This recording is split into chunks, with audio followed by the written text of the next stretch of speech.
inigsaksak,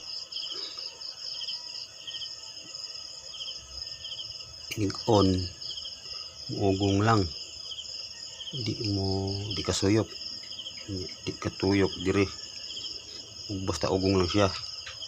Makaingon ka hinay ang kurente, pwede sad kay generator mo gamit diri, silingan nga trabante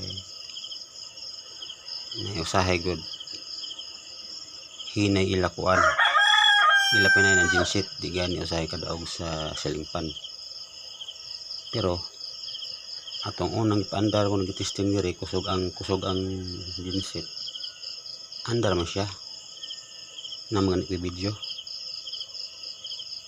Ganina pag-testing na ako na sa outro, ugong rin siya.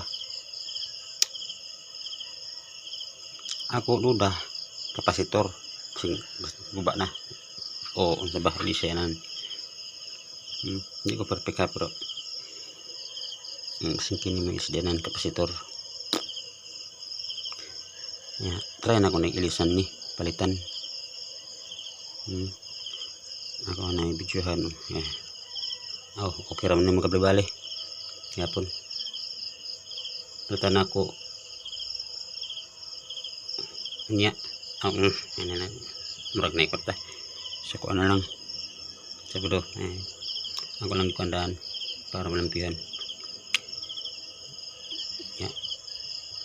What if ako na mapalitan og kapasitor, di gapon ugong ang gapon. So check na pagod diri sa kuan kini sa iyang pressure. Okay ka na basta nakalimot kayo mo na da okay. Medyo say pero okay ra mo kung pwede mo siya makabalik good. Pero sure ta kung unsay pagtangtang na to unsay porma mo siya pagbalik, di ba mga kuan, mga amigos.